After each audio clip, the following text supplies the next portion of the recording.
Staci and Hutch. It is time for Staci Not Too Much. Yay! Yeah, here we are again. Hey, JC's with us today. Well, looky there. I didn't know JC was actually, he's kind of like an employee with us. Oh? He's a contributor, right? Isn't it? I hang out in Hubbard often. Yeah. On the other side of the station with TCL and Minnesota Live. First off, love the glasses. Thank you very those much. Are cool. They're hard to read on the camera, but they're green. Greenish yellow. I'm in the blue block age where the doctor said eyes are getting tired. Put on those blue blockers. Does it work? It's helping my eyesight so far. Yeah. And they look rad, so I'll take They it. look pretty cool. Yeah.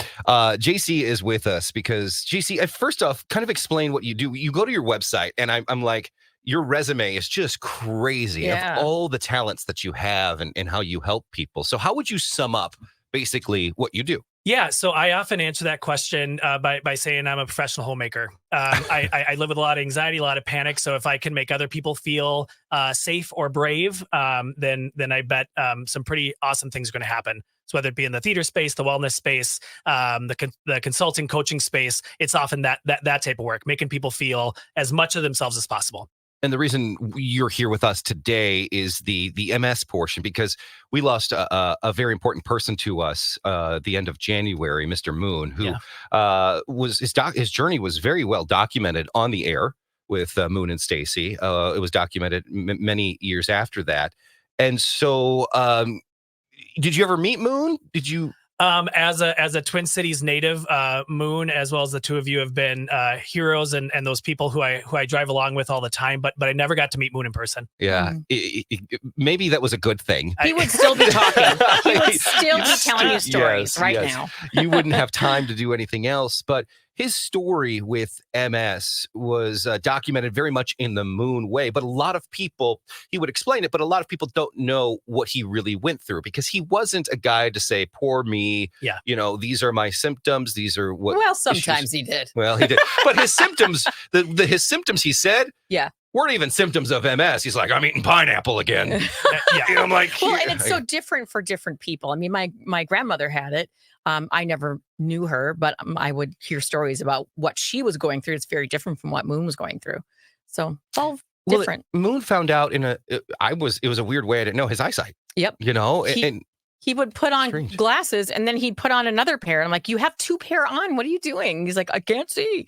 So he went and got his eyes checked, and the optometrist was able to see a little something in the back there. So talk to us about MS, and kind of your association with it first off, and what someone like Moon or Staci's grandmother went through, and what people living with it look like. Well, and that's the thing. MS is a really, really hard disease, because the reality is there isn't a shared pathway. It shows up for different people at different times in different ways. And Moon's a perfect example. You hear Moon's perspective, over the radio waves, and it's a person who's doing their best to live, to deal within their perspective. And my relationship with MS is I wonderfully have not had anybody in my close circle experience MS. So I started running marathons for Finish MS Society probably about a decade ago now, because I used to be a youth director, and one of the women in the church I was working at got MS, and it shook the congregation. It shook her family. And to the point, I'm like, wow, until I had an MS story that close to me, it wasn't something that was ever top of mind. And how often do we feel that if it's not hitting us, that we either aren't supposed to invest, we aren't supposed to do Walk MS, we aren't supposed to until it's in our circle. It's the reason why Humane Society fundraisers raise a lot of money, because everybody has dogs. Everybody loves dogs. It's the reason why cancer, has a lot of support, a lot of support. Mm-hmm. Where MS is often one of those ones where you go, well, am I supposed to support? Am I supposed to participate? How do I get into that sphere? So my realm in the MS world is representing those people who go, do I have the opportunity to be a supporter of, to be an amplifier of? Because until it hits us, it doesn't hit us. How did you find out? Find out about what? MS. Yeah. So once Julie, the woman in my congregation. Now again, I had known of MS for forever, Right. but until there's a face to that name, You then dove in. Yeah. Then you dive in. But I mean, I'll even say, I ran Boston Marathon 2 days ago for MS. Wow. And again, I'm like, okay, I was one of 22 people on the team. And of course, when people hear, oh, you're running for MS, the first question is always, who? What's your connection? And you go, wait, do I have a strong enough connection to be in this space? Which is a really dumb thought to have. Am I allowed in this club? I get what you mean. Yeah, but at mile 10, a gentleman ran up next to me. He was running his first marathon, and he saw my tank that had MS on it, and he's like, "Wow, thanks for running MS. My mom has MS," and he said he enlisted into the Marines in 2006.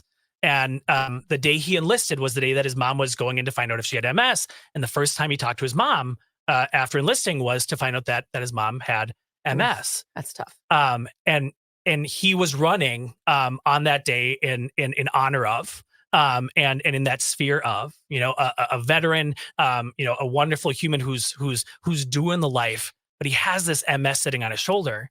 And he said, "Oh, my mom and dad are going to be on the right side of the course a half mile up." I'm like, "Can I meet your mom?" And all of a sudden I got this wonderful double-handed handshake from his mom. And thank you. I don't even know her name. But that moment, it's like, oh, you felt the gratefulness and the like when we connection. place ourselves in that moment and we go, there are people who need our help, our support, who need to have their stories be heard.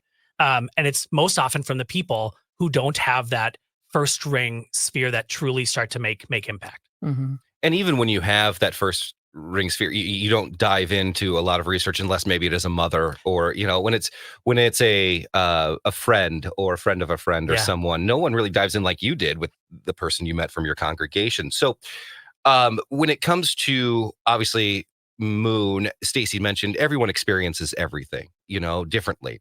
Are there basic signs people can kind of look out for from your research that is an early sign? Because people have it from an early age. Sometimes they get diagnosed super early, and you don't know you've had it for 10 years, and then finally something triggers like, oh, that could be a symptom, right? Yeah, where normally MS presents age 20 to age 50, but 10,000 individuals like 18 and younger, and I think one of the beautiful things that's happening in today's age is we're moving more from a triage place with our health and wellness to a preventative place of going, wow, something's happening.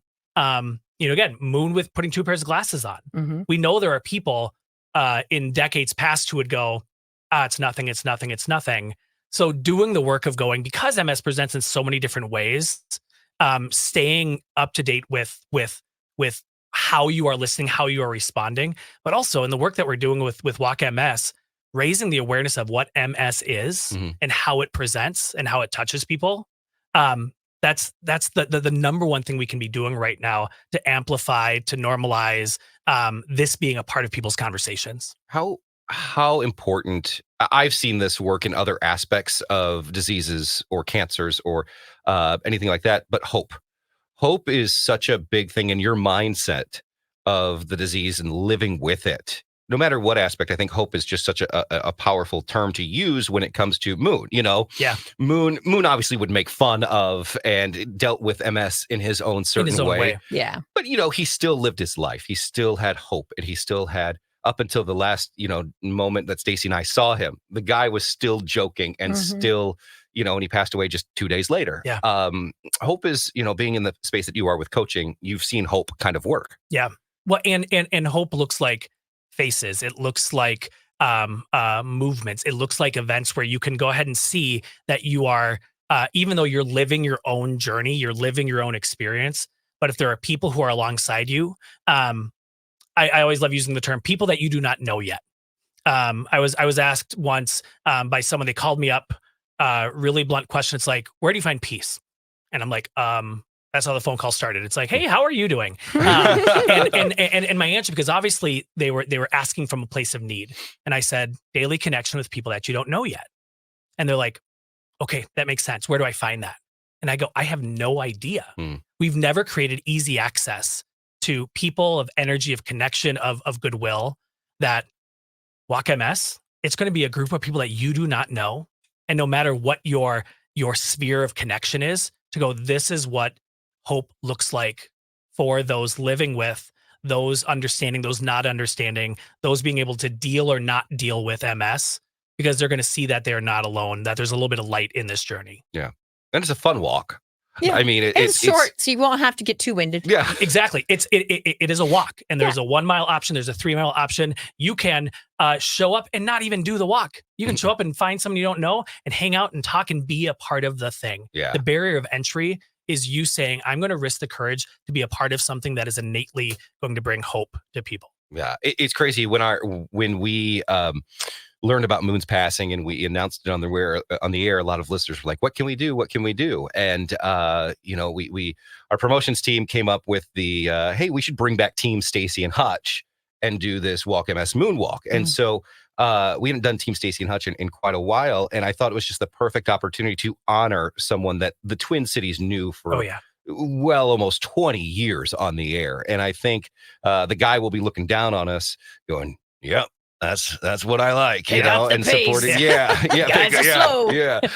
And he'd also be the guy that would just sit and wait and eat the hot dog while we cross the finish line. Grab the cheeseburger and hang out. And stain himself, of course. But we encourage everyone to join us for Team Staci and Hutch. We brought it back for Walk MS, and we're kind of titling it our little moonwalk. I love it. And so we've got a good amount of team members right now. We're always looking for more to kind of do this. And I know some of Moon's family will be there as well. So people can sign up right now, ks95.com. Now, if you're watching this after May 5th, you could obviously go to the Walk MS MS website of Minnesota and donate and learn more there. But ks95.com is where you can sign up to be a part of Team Staci and Hutch. So we really appreciate you coming in, talking a little bit more about it. We can't wait to see you and hang out with you, crossing our fingers for a beautiful Sunday. Yeah, yes. So. And a great location to walk too, Minnehaha Falls. Yeah, really nice. May in Minnesota, you can't beat it. Yeah. Woo-hoo. I've never been, actually. I've never been to Minnehaha. You're going to love it. Get ready. All right. Cool. Thanks for coming in. Thanks, guys. All right. There you go. It's Staci Hutch. Say Too Much. Sign up at ks95.com. We will see you next time for Staci Hutch. Say Too Much. I believe we're going to have Mary Jo, who we saw at the Knox concert, on with us. Yeah, she performed first. Yes. So it was really amazing. We will talk with her next week for Staci Hutch. Say Too Much.